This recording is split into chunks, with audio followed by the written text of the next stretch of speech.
Hello everyone. Now we have this question. The correct set of information is, okay, we have, as you can see, MnH2O whole 6 2 plus this complex and COH2O whole 6 3 plus this complex. So we have two complexes and a set of information that we have to identify which one is the correct information. Okay, let us write these complexes first. Okay, we have this complex manganese H2O whole 6 2 plus. And what information we have for manganese complex? We have mu observed is equal to mu spin, or mu observed is greater than mu spin. Okay, so there are two options. Either it is equal to the mu spin or the mu observed is greater than the mu spin. Okay, we know from our knowledge of crystal field theory that the mu spin and mu observed differ only when the orbital contribution is not being taken into account. Okay, because the total mu is the result of the orbital contribution and spin contribution. And in order to include this orbital contribution, we need to have one condition, that is T2G is asymmetrically or unsymmetrically filled.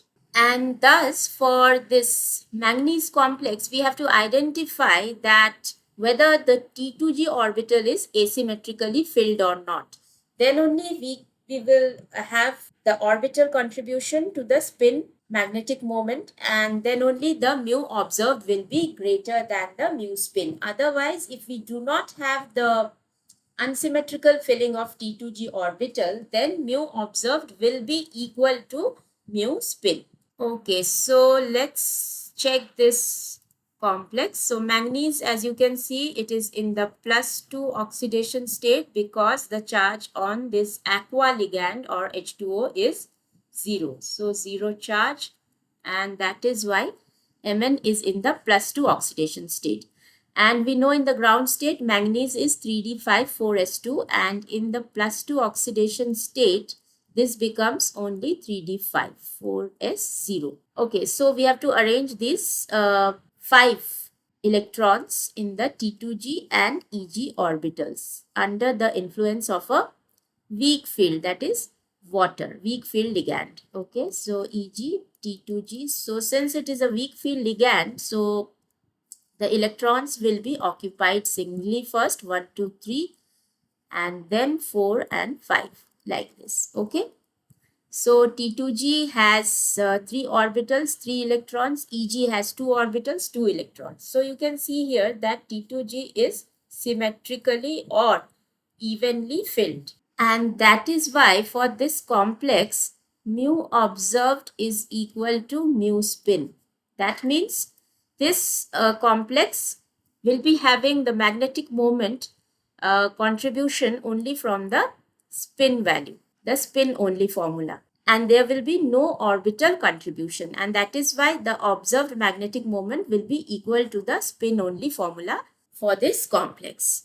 So we have mu observed equal to mu spin for MnH2O whole 6 2 plus. Now coming to the cobalt complex.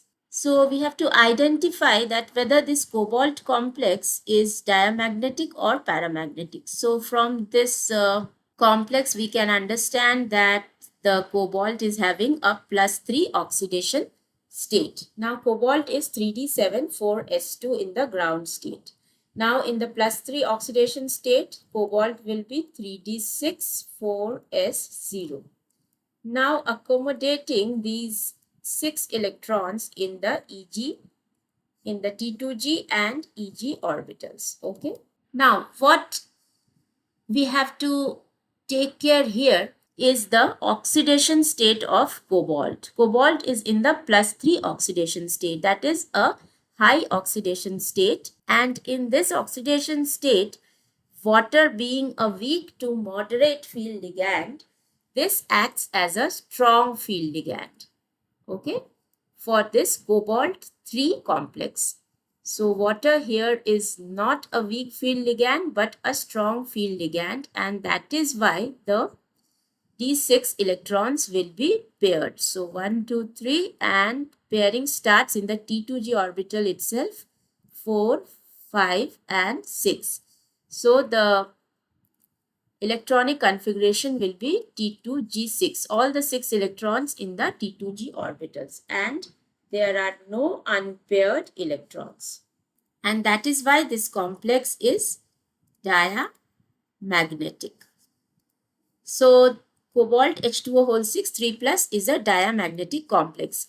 Now why this question is important? Because for this complex many times students get confused because of the presence of water. So water is considered a weak field ligand, but in certain cases when the oxidation state of the metal ion is higher, then water acts as a strong field ligand, and that is why it forms low spin complexes, and the pairing of electrons take place, which overall changes the magnetic character of this complex.